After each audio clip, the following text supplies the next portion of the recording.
Gloire au Seigneur. Nous bénissons le Seigneur ce matin encore pour sa fidélité, pour son amour, et nous acclamons le roi des rois, le Seigneur des seigneurs, le Dieu véritable, le Dieu redoutable. Merci Seigneur. Merci Seigneur. Que Dieu vous bénisse. Nous sommes encore ce matin dans sa présence. Nous, chez les centres missionnaires, Cité de repos, Gatineau, et nous sommes contents ce matin, selon que Dieu nous a soutenus, et nous sommes dans notre programme d'enseignement autour de ce thème, les différentes faces de Jésus-Christ. Et ce matin, nous voulons clôturer cet enseignement, et nous allons comprendre par la grâce de Dieu des choses qu'il a prévues pour nous en ces jours. Sans plus tarder, nous prenons nos Bibles. Nous sommes dans Apocalypse, chapitre 19. Nous prenons du verset 11 au verset 16. Apocalypse, chapitre 19, du verset 11 au verset 16. Nous lisons au nom de Jésus-Christ. Puis je vis le ciel ouvert, et voici parut un cheval blanc. Celui qui le montait s'appelle Fidèle et Véritable, et il juge et combat avec justice. Ses yeux étaient comme une flamme de feu. Sur sa tête étaient plusieurs diadèmes. Il avait un nom écrit que personne ne connaît, si ce n'est lui-même. Et il était revêtu d'un vêtement teint de sang. Son nom est la parole de Dieu. Les armées qui sont dans le ciel les suivaient, sur des chevaux blancs, revêtus d'un fin lin, blanc, pur. De sa bouche sortait une épée aiguë pour frapper les nations. Il les pètera avec une verge de fer, et il foulera la cuve du vin de l'ardente colère du Dieu Tout-Puissant. Il avait sur son vêtement et sur sa cuisse un nom écrit, Roi de rois et Seigneur des seigneurs. Amen. Oh, gloire au Seigneur. Nous allons prendre encore un autre passage. Zacharie chapitre 12, versets 10 à 11. Zacharie chapitre 12, versets 10 à 11. Nous lisons au nom de Jésus-Christ. Alors je répandrai sur la maison de David et sur les habitants de Jérusalem un esprit de grâce et de supplication. Ils tourneront le regard vers moi, celui qu'ils ont percé. Ils pleureront sur lui comme on pleure sur un fils unique. Ils pleureront amèrement sur lui comme on pleure sur un premier-né. En ces jours-là, les deuil sera grand à Jérusalem, comme les deuils d'Adadrimon dans la vallée des Méguidons. Amen. Et nous terminons avec Apocalypse 1, le verset 7. Apocalypse 1 et le verset 7. Voici, il vient avec les nuées, et tout œil le verra, même ceux qui l'ont percé, et toutes les tribus de la terre se lamenteront à cause de lui. Oui, Amen. Que Dieu vous bénisse abondamment. Nous sommes ce matin dans notre temps de la prédication, au temps des enseignements de ce message. Nous voulons dire ce matin que nous avons passé des semaines ensemble autour de ce thème. Nous avons vu les différentes faces de Jésus. Jésus comme sauveur, Jésus comme Seigneur, Jésus comme juge. Et nous avons vu en tant que juge, Jésus avait jugé Satan à la croix. Et nous avons vu comment est-ce que Jésus s'est occupé encore du venin que l'ennemi avait posé dans l'homme. Et comment enlever ce venin. Et nous avons poursuivi notre enseignement sur le jugement après l'enlèvement concernant les croyants avant la fête des noces. Et nous avons vu que ce tribunal de Christ était pour récompenser le travail de chacun, mais ce n'était pas pour le mettre de côté. Et nous avons vu tout cela ensemble. Et ce matin, je m'aurais dit, il est difficile de présenter toutes les faces de Jésus-Christ. Parce que, en réalité, notre Seigneur, il a plusieurs faces. Il a plusieurs dimensions. Et c'est comme ça que il se présente souvent lorsqu'il y a un problème, lorsqu'il y a un défi, lorsqu'il y a quelque chose qui se met devant ces enfants ou dans ce monde, il est capable de prendre la face de la chose afin de mettre fin à la chose en question. Le Seigneur a pris autant de formes tout au long de l'histoire. Lorsqu'Israël avait des problèmes au désert, il y avait des serpents brûlants qui se sont mis à mordre les enfants de Dieu pour résoudre à cette affaire. Il a fallu que le Seigneur prenne la forme d'un serpent d'airain, qu'il fallait regarder et obtenir la guérison. Lorsque Daniel était jeté dans la fosse aux lions, il y avait des lions et le Seigneur était là en tant que lion de la tribu de Juda. C'est comme ça qu'il pouvait maîtriser tous les autres lions. Shadrach, Meshach, Abednego, ils pouvaient être dans la fournaise ardente. Et le Seigneur était dans cette fournaise en tant que feu dévorant, afin d'anéantir la puissance du feu, car lui-même est un feu. Et donc nous allons comprendre que nous ne pouvons pas présenter toutes les faces du Seigneur parce qu'il en a autant. Et donc ce matin, nous allons comprendre quelques autres mystères de face du Seigneur. Et c'est par là que nous allons clôturer ce travail. Et je t'annonce déjà que tu seras béni ce matin. Oh, gloire au Seigneur. Et donc nous disons, lorsqu'il y aura enlèvement, le Seigneur en réalité viendra sur les nuées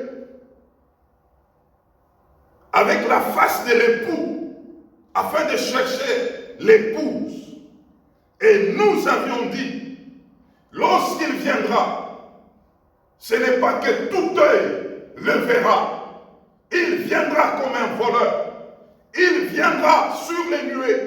Il va se poser et demander au Saint-Esprit de lui amener l'épouse. Et l'épouse qui montera, nous avons dit, il y aura un tribunal de Christ pour les récompenses de chacun. Et après cela, il y aura la fête des noces. Et je vais dire ce matin, pendant toutes ces choses, sur la terre, la vie va continuer. Cette vie va continuer, mais dans une autre dimension, parce que le Saint-Esprit achèvera son travail. Non seulement il va amener l'épouse vers l'époux, mais le Saint-Esprit, comme il est omniprésent, il sera sur la terre, mais inactif. Il ne fera plus comme il le faisait avant. Et pendant que lui sera inactif, il y aura sur la terre une autre chose, d'autres événements. Ça sera comme le temps où Dieu se retire et Satan se présente. Et il va se présenter avec l'Antichrist et les faux prophètes. Ils seront sur la terre. Ils vont constituer aussi la Trinité, leur Trinité satanique. C'est-à-dire il y a le dragon ou le serpent ancien, et il y a le faux prophète, et il y a l'Antichrist. En réalité, l'Antichrist fera l'office comme celui de Christ, mais lui c'est un anti. Et le faux prophète fera l'office comme du Saint-Esprit. Ils seront là, cherchant à gérer maintenant les hommes qui resteront sur la terre. Et c'est là que nous allons voir qu'il y aura un temps où l'Antichrist prendra le commande de toutes choses sur la terre. Même devant Israël qui avait refusé le Messie, il sera sous le commande de l'Antichrist. Et c'est ainsi qu'il se mettra maintenant à malmener ceux qui ont raté l'enlèvement, à malmener Israël jusqu'à les amener à l'adorer. Ça sera des temps fâcheux. C'est de ça que la Bible parle. Ça sera le temps de la détresse de Jacob. Israël va pleurer. Israël va se lamenter. Et ceux qui avaient raté l'enlèvement vont pleurer, se lamenter. Et après cela, l'Église, elle, est déjà enlevée. L'Église, elle, est déjà évacuée. C'est comme qui dirait, lorsqu'il y a un danger qui veut arriver dans un pays, une guerre, il y a toujours une opération de rapatriement. On vient sauver les étrangers. L'enlèvement, en réalité, sera comme une dimension de rapatriement. On viendra chercher ceux qui sont d'en haut, afin qu'ils aillent en haut, avant que la catastrophe arrive sur la terre. J'aimerais dire ce matin, il y a une catastrophe qui est sur le point d'arriver sur cette terre. Et les signaux le montrent. Aujourd'hui, nous voyons tout un monde mobilisé autour d'une petite maladie. Et tous, ils ont le même comportement devant cette petite maladie. Et c'est ainsi que, à la deuxième moitié de 7 ans, de cette année, l'Antichrist va commencer à ravager maintenant, à s'imposer, à imposer son autorité, et Dieu va commencer les jugements. Et ici, nous voulons dire ce matin, ce sera les jugements des nations. Toutes ces nations qui se sont rebellées contre les seigneurs seront jugées. Et c'est comme ça que nous sommes en train de voir la mobilisation des nations. Mais quand vous regardez, toutes ces nations veulent prendre en otage ce monde afin de les diriger et converger vers la mondialisation. Un même esprit, ces choses vont se matérialiser et Dieu va les juger. Apocalypse, à partir du chapitre 5 jusqu'au chapitre 19, nous voyons les différents jugements de Dieu. Et c'est là qu'on verra, il y a les jugements de cette sceau, les jugements de cette trompette, les jugements de cette tonnerre, les jugements de cette coupe et les jugements de la faucille, lorsque le Seigneur lui-même viendra dans la gloire et descendra pour enfin terminer avec l'Antichrist, les faux prophètes, et même prendre les dragons, Satan, et le mettre en prison pendant 1000 ans. Et là, nous parlons de millénium, mais nous n'allons pas entrer en profondeur. Nous avons quelque chose que nous voulons ressortir ce matin. J'aimerais nous dire que ce monde va mal et que le jugement du Seigneur est en train d'arriver. Et ce monde se lamentera. Alors, qu'est-ce qui va se passer concrètement? Lorsque l'Antichrist se mettra à malmener le monde, à malmener Israël, pendant que l'Église est dans la fête des noces, et lorsque ce temps va commencer à tendre vers sa fin, pendant 7 ans, et maintenant, le Seigneur reviendra dans sa gloire d'une manière visible, avec l'enlèvement de l'Église. Le Seigneur est venu comme l'époux. Et il n'y a que les yeux de ceux qui se sont donnés à lui, qui se sont préparés, qui le verront. Mais pour ce retour de gloire, il viendra dans sa gloire et tout œil le verra, même ceux-là qui l'ont poignardé, ils verront le Seigneur. Vous savez, mes frères, la Bible c'est complète. On peut bien comprendre les choses selon la Bible elle-même. Le Seigneur, dans sa première venue, il était venu comme un simple homme. Et Israël ne l'a pas reconnu. Israël l'a rejeté. Israël l'a foulé aux pieds. Même d'autres nations, jusqu'à présent, ne reconnaissent pas qu'il était réellement venu. Même Israël aujourd'hui ne reconnaît pas. Mais quand le Seigneur est allé à la croix, il était ressuscité, il est sorti du tombeau. Il y a ceux-là qui ont cru. Je vais donner une image ce matin. C'est l'image de Joseph. Joseph avait les promesses de l'Éternel, que c'est lui qui sauverait ses frères. Mais ses frères l'ont résisté. Jusqu'à les vendre. Il est allé en Égypte, vendu comme le Seigneur qui était aussi vendu. Joseph arrive en Égypte, vers les nations. Il commence à produire, ou encore, par Joseph, la nation de l'Égypte était restaurée. La nation de l'Égypte s'est mise debout. Là où il devrait avoir la sécheresse à cause de Joseph, l'Égypte commençait à vivre normalement. Israël, là où il était, la famine les a battus. Israël a pris la marche vers l'Égypte. Israël est allé en Égypte pour chercher à manger. Et il arrive en Égypte. Il trouve qu'il y avait un gouverneur. Israël l'avait déjà oublié.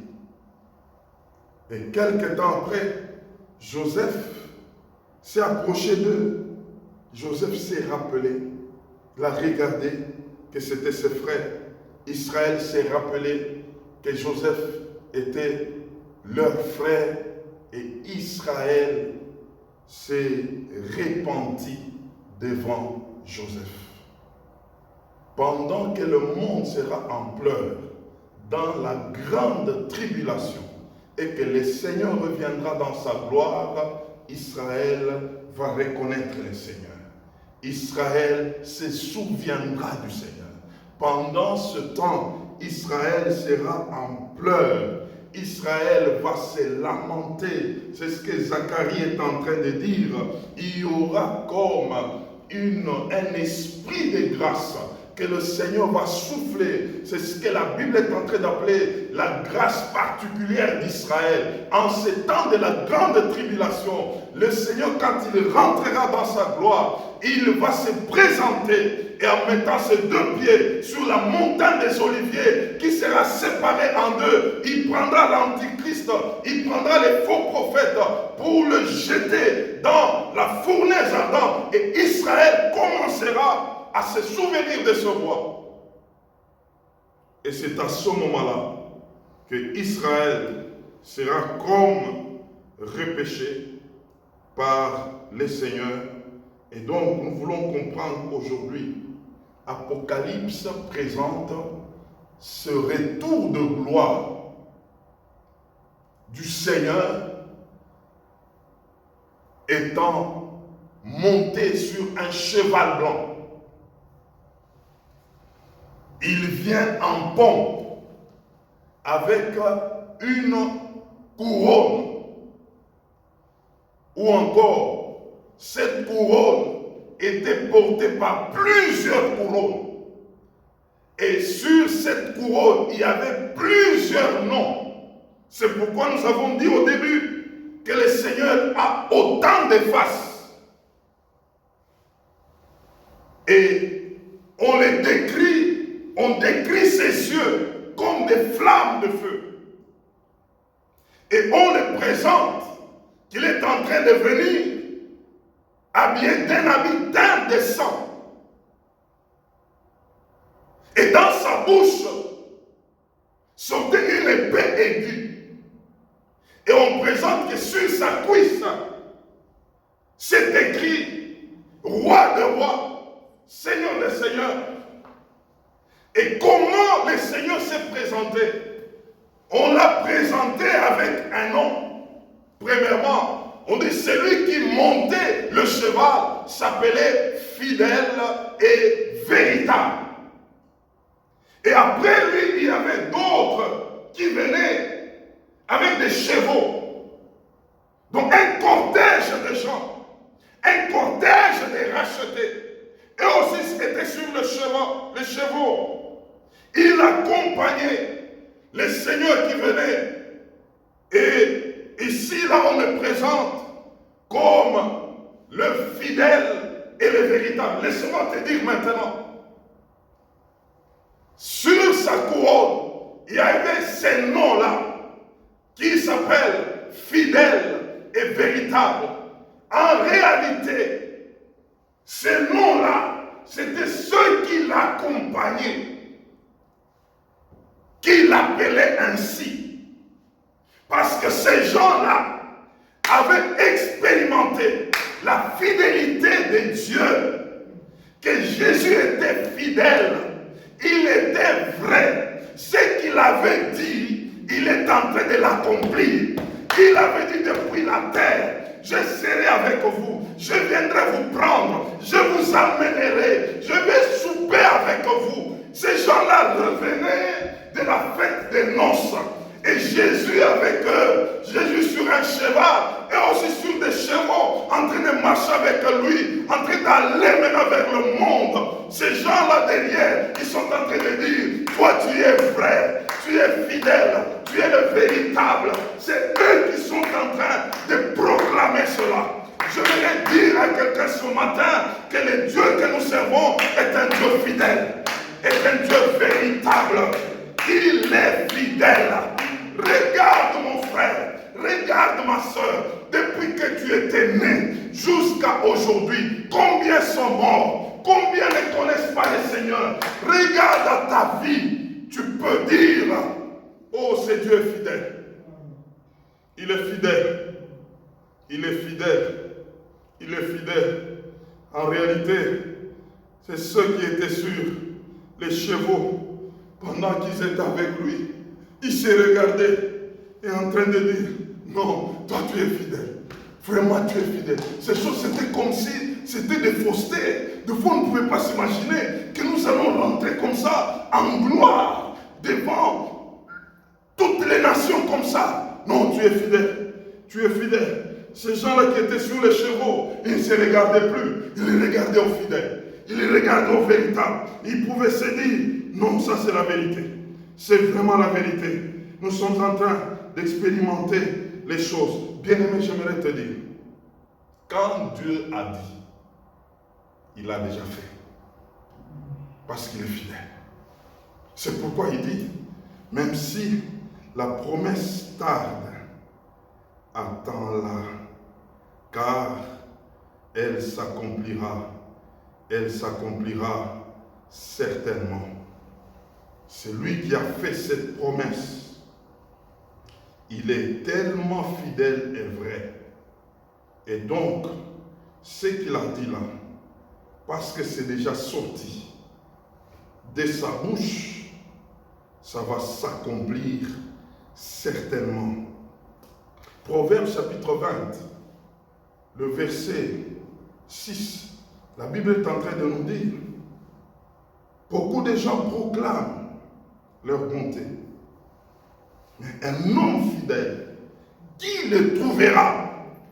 Mais je t'annonce ce matin qu'il y a quelqu'un qui est fidèle et véritable. C'est notre Seigneur. C'est notre Seigneur.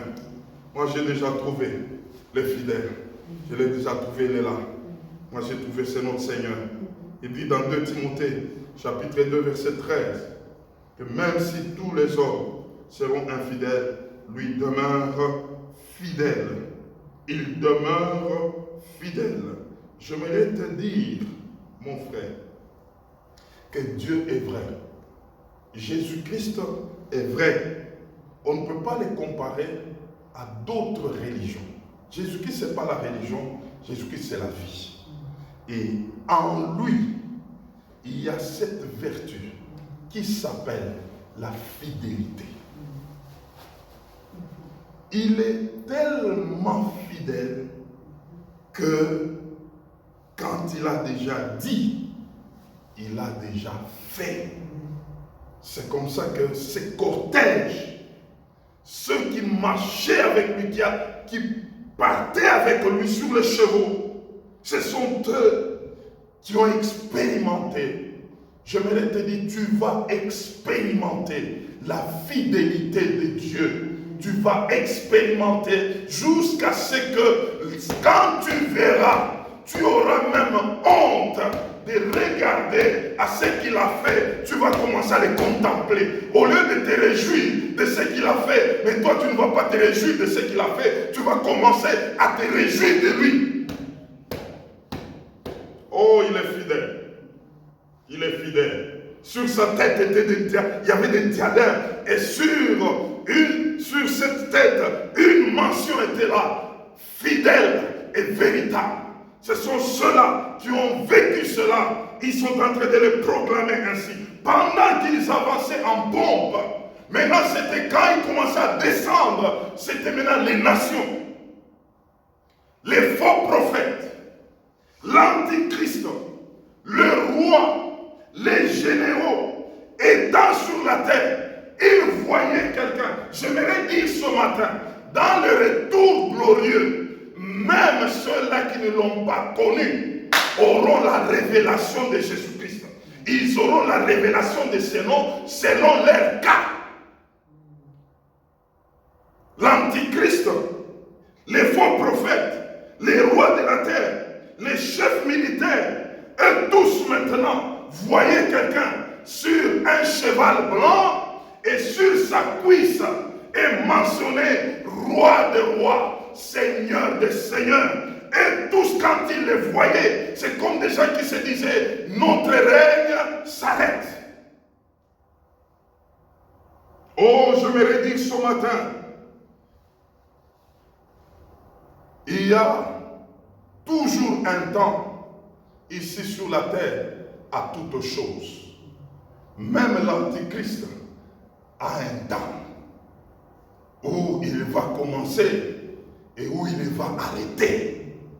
même les faux prophètes, même les rois de cette terre, arrivera un temps, ils n'auront plus à exercer leur autorité. C'est ce temps-là où le roi de rois, le seigneur des seigneurs descend dans sa gloire. Les autres vont jeter leur couronne. Ils vont jeter leur autorité. Et la Bible dit que le Seigneur va les combattre. Non pas avec des armes de guerre, mais avec sa parole. Lui sortira une parole. Le Seigneur ne va pas se battre avec l'Antichrist. Il ne va pas se battre avec les faux prophètes. Il ne va pas se battre avec l'armée de ce monde. Lui va parler. Il parlera seulement. Quand il dit un mot, le mot là, c'est une épée qui sortira de sa bouche pour anéantir ces gens. Ils verront dans les seigneurs que c'est lui, le maître de l'univers. C'est lui le véritable roi. C'est lui le véritable Seigneur. Il va paralyser toute l'armée de la terre. Et ce jour-là, ça sera un jour glorieux où tout le monde verra c'est quoi l'autorité, c'est quoi gouverner, c'est quoi régner, parce qu'il le fera juste avec sa parole. Et je me redis qu'au ciel, en réalité, le vrai nom de Jésus, Jésus au ciel, on ne le connaît pas comme Rédempteur, Sauveur, Maître. Au ciel, on le connaît comme étant la parole. La parole. C'est pourquoi, frère, ceux qui parlent de Jésus comme créature, il y a même d'autres qui disent il est la première créature de Dieu. Non, non, non, non, non, non. Jésus est Dieu. Il est de Dieu. Il n'a pas de commencement. Il y a Dieu. Et en Dieu, il y a la parole. En Dieu, il y a l'Esprit. C'est comme ça qu'ils font les choses. Il y a le Père, il y a la parole, il y a l'Esprit. Il y a Père, il y a le Fils. Alors quand on parle souvent du Fils, c'est comme si on dit un Fils qui a été né, qu'on a engendré, qu'on a amené à la vie. Non, non. Il y a le Père, il y a la parole, il y a le Saint-Esprit.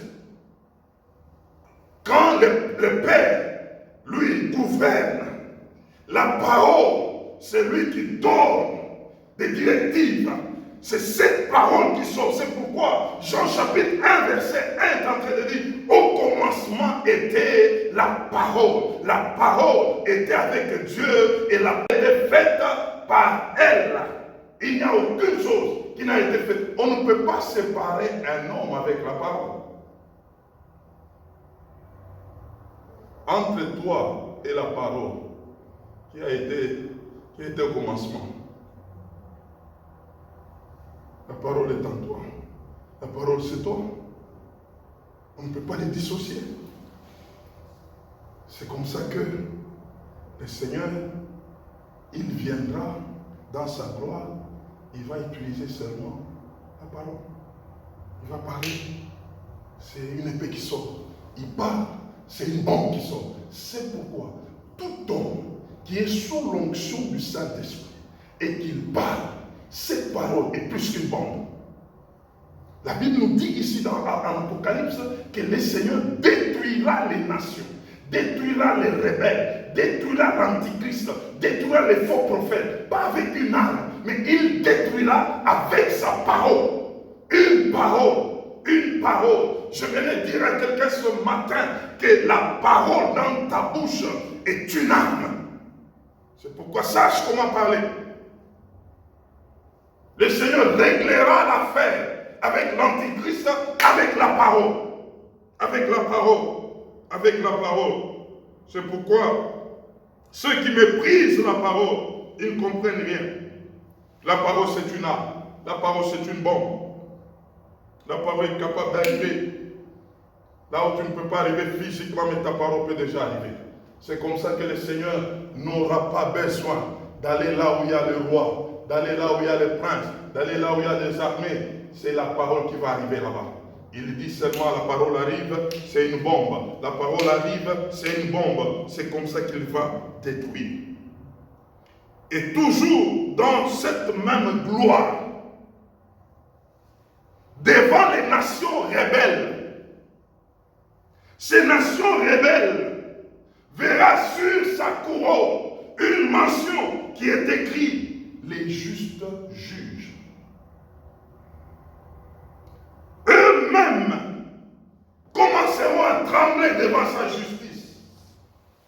Eux-mêmes commenceront à se condamner devant sa justice. Je vous dis, dans ces retours de gloire, tous ceux qui seront sur la terre, chacun aura sa révélation. Selon ce qu'il a eu à faire, il aura sa révélation. Les antichrists verront les rois des rois, les seigneurs des seigneurs.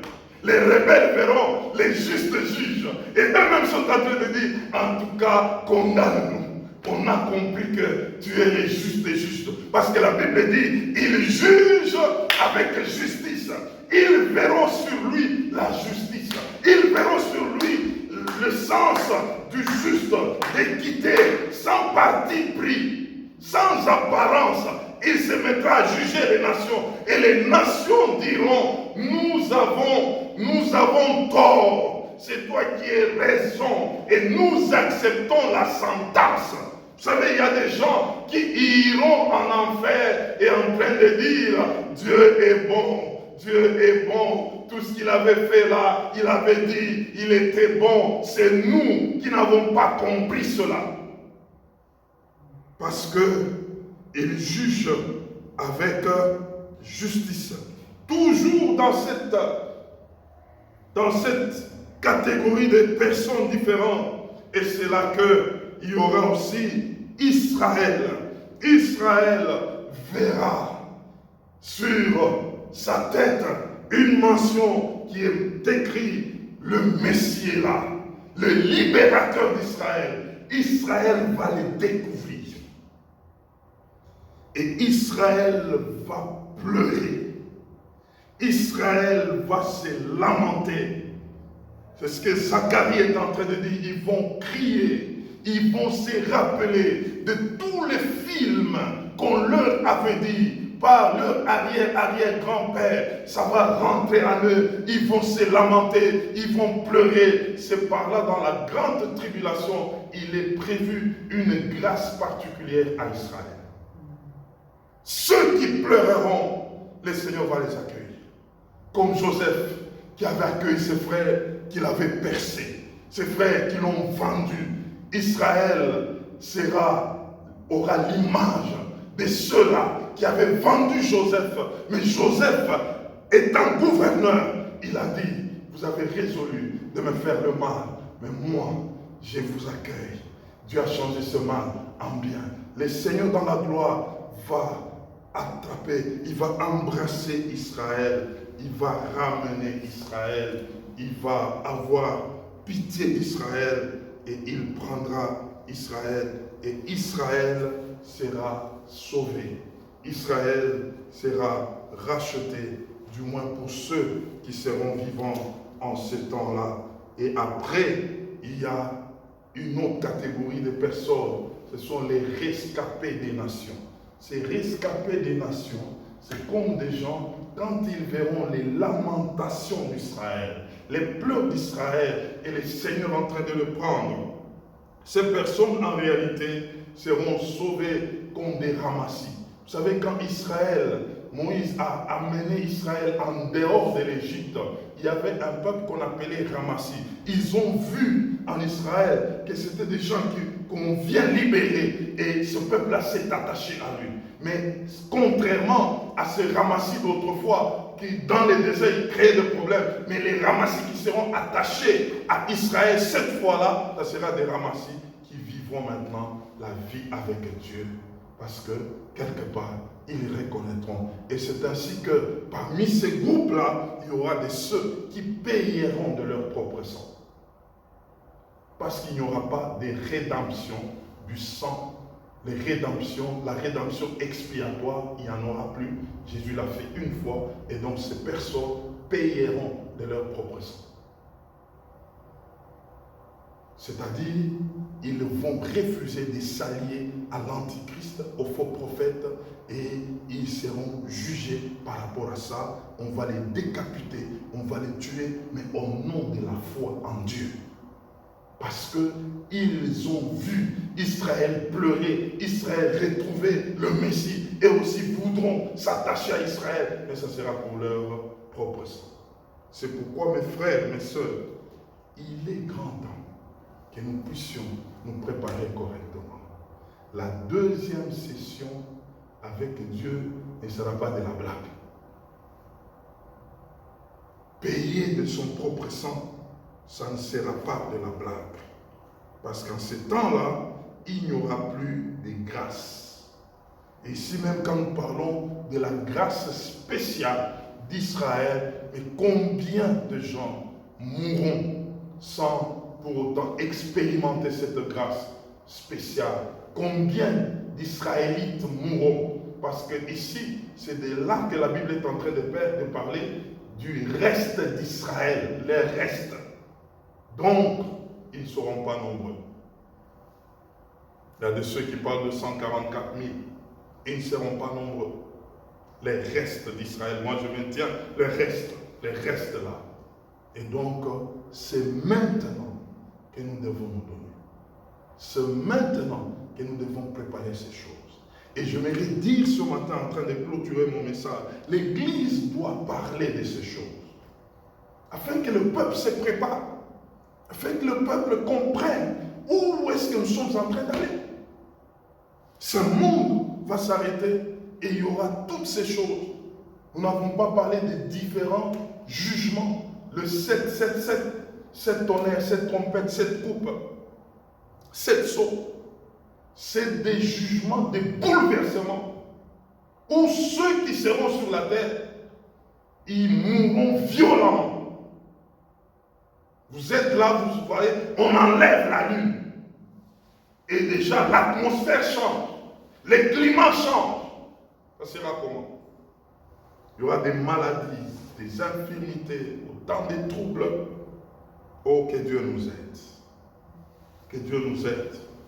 Que nous soyons déjà des candidats pour le premier enlèvement. Afin de ne pas vivre toutes ces choses.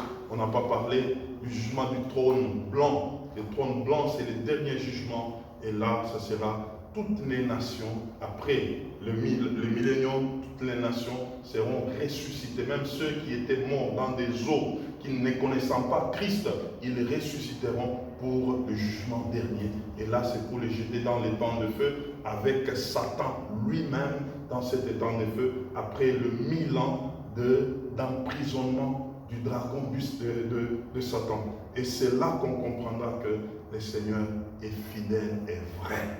Parce que toutes ces choses s'accompliront coup sur coup. Que Dieu bénisse sa parole.